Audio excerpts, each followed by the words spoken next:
پکارنا تو پکارنا ہی ہوتا ہے۔ یہاں پر وہ میں آپ کو عرض کر دوں جو حدیث کا مس یوز کرتے ہیں، وہ یہ حدیث پیش کرتے ہیں، کہتے ہیں نبی علیہ السلام نے فرمایا دعا ہو العبادہ۔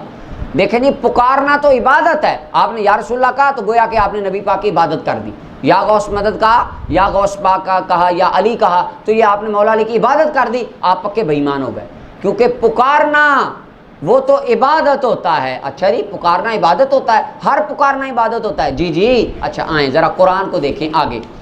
اللہ تعالیٰ ارشاد فرماتا ہے سورہ بقرہ کی آیت نمبر 260 میں، وَإِذْ قَالَ إِبْرَاهِيمُ رَبِّ أَرِنِي كَيْفَ تُحْيِي الْمَوْتَىٰ۔ حبیب یاد کیجئے وہ وقت جب ابراہیم علیہ السلام نے کہا ہے میرے رب مجھے دکھا تو مردوں کو کیسے زندہ کرتا ہے۔ اللہ فرمایا اے ابراہیم تیرا ایمان نہیں؟ یا اللہ کیوں نہیں، ایمان ہے لیکن میں دل کا اطمینان چاہتا ہوں۔ اللہ تعالیٰ نے فرمایا 4 پرندوں کو لے لو، اور وہ تفاسیر میں آتا ہے ان کو ذبح کرو، ان کو مکس کر لو اور ان کا ایک ایک ٹکڑا رکھو پہاڑ پہ۔ آگے لفظ سنیں قرآن کی، اللہ فرماتا ہے ثم ادعوہن، پھر ان کو پکار، پھر کیا کر، پکارنا تو عبادت نہیں ہوتا؟ تو یہاں پہ ابراہیم علیہ السلام نے ان کی عبادت کی تھی؟ بولے تو صحیح۔ پتہ چلا قرآن کہتا ہے ہر پکار عبادت ہوتی، ان بیچاروں کو صحیح سمجھ نہیں آئی جو کہتے ہیں دعا، دیکھیں نہیں دعا وہ عبادت، پکارنا تو ہوتا ہی عبادت ہے۔ تو یہاں پہ قرآن کہتا ہے ثم ادعوہن، پکار ابراہیم پکار ان کو، تو یہ پکارنا عبادت تھا؟ نہیں۔ تو حدیث کا کیا معنی ہوگا؟ پکارنا عبادت ہے، اس کا معنی ہوگا اللہ کو پکارنا عبادت ہوتا ہے۔ دیکھیں نا ہم ایک دوسرے کو نہیں پکارتے ہو بھائی جان میری بات سننا، یہ پکار ہے کہ نہیں؟ تو کیا یہ آپ نے عبادت کر دی اس کی؟ لہٰذا عبادت کی نیت سے جو پکار ہو وہ عبادت ہوتی ہے، یا اللہ کی پکار ہو وہ عبادت ہوتی ہے، اللہ کو پکارنا۔ اس کے علاوہ بندوں کو پکارنا یا کسی کو وسیلہ سمجھ کے پکارنا یہ عبادت میں نہیں آتا۔ اگر ہر پکار عبادت ہی ہوتی ہے تو اس قرآن کی آیت کا کیا معنی ہوگا؟ اچھا اس کے اوپر آگے ایک اور آیت بڑی دلچسپ اور اہل ایمان کے ایمان کو تازہ کرنے والی آیت ہے، سورہ الانفال کی آیت نمبر 24 میں اللہ تعالیٰ ارشاد فرماتا ہے یا ایھا الذین آمنوا استجیبوا للہ وللرسول، اے ایمان والو اللہ اور اللہ کے رسول کی بات پہ فوراً حاضر ہو جاؤ، اذا دعاکم، جب وہ تمہیں پکاریں، کیا کریں تمہیں؟ کون؟ اللہ اور اللہ کا اللہ کا رسول۔ تو یہ دعواکم نہیں آیا، دعاکم آیا وہ الگ بات ہے کہ ضمیر ایک ہی ہے، دعاکم جب وہ تمہیں پکاریں۔ اب پکارنا تو عبادت ہی ہوتا ہے، جی دیکھیں عبادت ہی ہوتا ہے۔ تو جب رسول اللہ بندے کو پکاریں گے اپنے غلام کو، یا اللہ بندے کو پکارے گا تو کیا نعوذ باللہ یہ بھی عبادت ہو جائے گا؟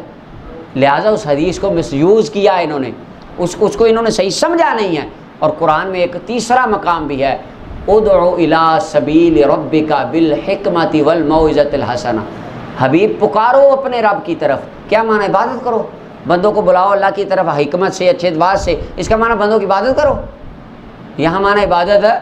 پتہ چلا ہر پکار کا معنی عبادت ہوتا، لہٰذا جو رسول اللہ کو پکارا جاتا ہے ندائے یا رسول اللہ ہے، یا غوث ہے، یا غوث اعظم، نعرہ غوث یا غوث اعظم، یا نعرہ حیدری یا علی، تو یہ پکار عبادت نہیں ہوتی، یہ پکار محبت ہوتی ہے، اور پکار وسیلہ ہوتی ہے کہ جب ہم ان کو نام لیتے ہیں، ان کو آواز دیتے ہیں، اللہ تعالیٰ ان کی روح کو ہماری طرف متوجہ کرتا ہے، اور وہ ہماری محبت کو دیکھ کے ہمارے لیے اللہ کی بارگاہ میں دعا فرما دیتے ہیں۔ مسلمان کا عقیدہ یہ ہوتا ہے۔ پیچھے ایک نارمل مثال اور لے لیں، ایک بندہ گولی پیناڈول کی کھاتا ہے، اس کا عقیدہ یہ ہے کہ یہ پیناڈول کی گولی میں کھاؤں گا پکا مجھے شفا ہو جائے گی، اللہ چاہے پھر بھی ہوگی، نہ چاہے پھر بھی ہوگی۔ گولی کھانے والا بندہ پکا کافر ہو جائے گا، کیونکہ اس نے اللہ کو چھوڑ کر سارا اعتماد گولی پہ کر لیا۔ اور جب بندہ مسلمان گولی کھاتا ہے، پیناڈول کی گولی کھاتا ہے، نیت ہی ہوتی ہے اگر اللہ چاہے گا اس کے وسیلے سے مجھے شفا عطا فرمائے گا۔ اب وہی گولی ہے، اسی بالکل اس کا فارمولا بھی وہی ہے، کافر نے کھائی وہ بھی ایک ہی میڈیکل سٹور سے، ایک ہی قیمت پہ لی، ایک کھانے والا بے ایمان، دوسرا کھانے والا مومن۔ کیوں؟ عقیدے کا فرق ہے۔ اسی طرح جب مسلمان سنی یا رسول اللہ کہتا ہے، عقیدہ بے ایمانوں والا نہیں ہوتا، عقیدہ رسول اللہ کے غلاموں والا ہوتا ہے۔ تو یہ عقیدے کا فرق کہا جائے تو حکم بدل جاتا ہے۔ اللہ تعالیٰ ہمیں اس بات کو صحیح اس کی تفہیم عطا فرمائے، اور ہمارے مسلمان دوستوں میں جو اس کی غلط فہمی ہے، اللہ تعالیٰ اس گفتگو کے ذریعے ان کی غلط فہمی کا ازالہ